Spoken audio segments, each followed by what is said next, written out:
যখন নিরুপায় হয়ে গেলে সত্যভামার নয়নের জল ঝরতে লাগলো। আমি আগেই বলেছিলাম মায়েরা, ভগবান সব সইতে পারে, কিন্তু ভক্তের নয়নের জল ভগবান সইতে পারে না। ভগবান উদ্ধবকে পাঠিয়ে দিলেন সত্যভামার কাছে। উদ্ধব এসে বলছে, সত্যভামা,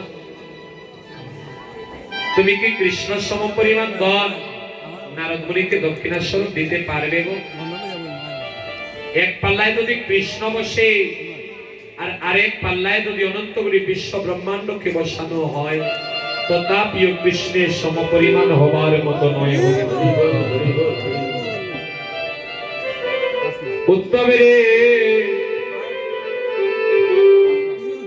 তাহলে যে আমি না জেনে না বুঝে নারদ মুনিকে কথা দিলাম, এবারে যে আমি বড় সংকটে পড়ে গেলাম উদ্ধব, এবার আমি কি করব বল? আমি কৃষ্ণ সম পরিমাণ ধন আমি নারদ মুনিকে কিভাবে দান করব? উদ্ধব বলছে, সত্যভামা, কৃষ্ণ সম পরিমাণ ধন নয়, ওজন করলে কৃষ্ণের চেয়েও বেশি ধন তুমি নারদ মুনিকে দিতে পারবে। বলে কিভাবে? একটা তুলসী পত্র আনিয়া তুলসী পত্রের মাধ্যমে তারক ব্রহ্ম হরিনাম লিখিয়া উদ্ধবের কথায় যখন সত্যভামা সম্পূর্ণ হীরা মণি মাণিক্য নামাইয়া ওই তুলসী পত্রটাকে পাল্লার উপরে রাখলো, দেখা গেল এবার কৃষ্ণ যে পাল্লায় ছিলেন ওই পাল্লাটা অনেক উপরে, আর কৃষ্ণ নাম যে তুলসী পাতায় যে পাল্লায় ওই পাল্লাটা এবার মাটির সাথে লেগে গিয়েছে। ভগবান জগতে ঘোষণা করলে, ও সত্যভামা, এই জগতে আমা হইতে আমার নাম বড়, আমার নাম হইতে আমার ভক্ত বড়। সত্যভামা, ভক্ত হইতে ভক্তের চরণের ধুলি বড়। ভক্তের চেয়ে ভক্তের চরণের ধুলি বড়। যার প্রমাণ বলে, যেদিন ভগবান নারদ মুনিকে বলে, নারদ, বিষম শিরপীড়ায় আমি ক্লান্ত, মনে হচ্ছে আমার দেহ থেকে প্রাণ চলে যাচ্ছে। নারদ, যদি আমাকে প্রাণে বাঁচাতে চাও তাহলে তোমাকে একটা কাজ করতে হবে। বলে কি? বলে, যদি কোনো ভক্তের চরণের ধুলি আনিয়া আমার মাথায় লাগিয়ে দিতে পারো, ভক্তের চরণের ধুলি মাথায় লাগলে আমার শিরপীড়া দূর হয়ে যাবে। হরিবল। নারদ মুনি এবার ভক্তের চরণের ধুলির সন্ধানে ছুটল। ও মা, একটু চরণের ধুলি দেবেন গো? ওই গোবিন্দের মাথায় নিয়ে দেব, দেবেন? দেবেন? কেউ কেউ দিতে চায় না। কেন দেয় না? বলে, আমি তো এমনিতেই অপরাধী, আর আমার চরণের ধুলি যদি ভগবানের মাথায় লাগে আমার তো নরকেও তাই হবে না। কেউ অপরাধী হতে চায় না, কেউ পাপী হতে চায় না। সবাই নারদ মুনিকে ফিরত দিয়ে দিল।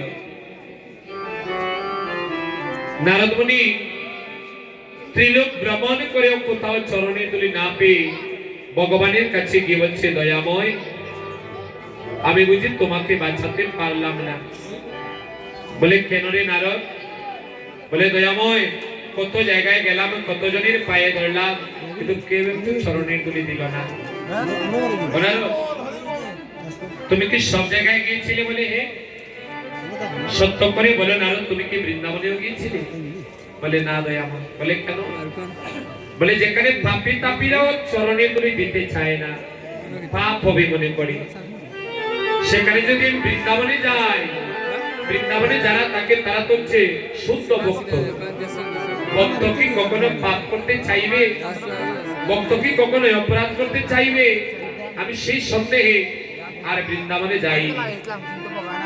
ভগবান বলে নারদ, তুমি যখন সব জায়গায় গেলে, তুমি একবার বৃন্দাবনে যাও নারদ, গিয়ে দেখো না এমন কি কোনো ভক্ত আছে যে একটু চরণের ধুলি দিতে পারে। মায়েরা, নারদ বৃন্দাবনে ব্রজগোপীর কাছে গেল। আচ্ছা গো, ব্রজগোপীরা চরণের ধুলি দিয়েছিল না দেয়নি? হ্যাঁ, দিয়েছিল। নারদ জানতে চেয়েছিল, গো ব্রজগোপী, আমি তো জানি তোমরা গোবিন্দকে খুব ভালোবাসো।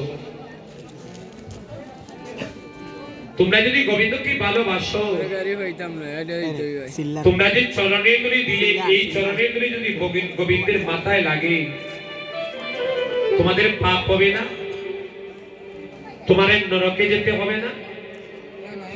বলে ও নারদ, নারদ রে, নারদ, আমরা গোবিন্দকে ভালোবাসি স্বর্গ পাওয়ার জন্য নয়। নারদ, আমরা গোবিন্দকে ভালোবাসি ভালো থাকার জন্য নয়। অব্রজগোপিনীগণ, তাহলে তোমরা গোবিন্দকে ভালোবাসো কেন? বলে আমরা গোবিন্দকে ভালোবাসি একমাত্র গোবিন্দকে ভালো রাখার জন্য। হরি বল, হরি বল, হরি বল।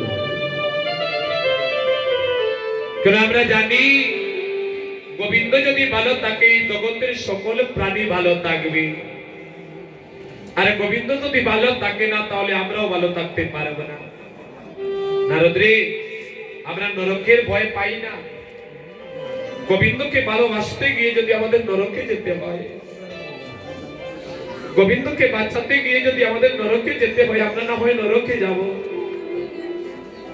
তবু তো আমাদের প্রাণের দেবতাকে আমরা বাঁচাতে পারবো। মায়েরা, এই হলো গোপী প্রেম। গোপনে গোবিন্দ বাজে, গোপনে গোবিন্দ বাজে, তারা বুঝে না গো অনুমান। গোপী বিনে কে বাজানে ভজনের সন্ধান।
গোপী বিনে আর কেউ জানে না কৃষ্ণ ভজনের মহিমা।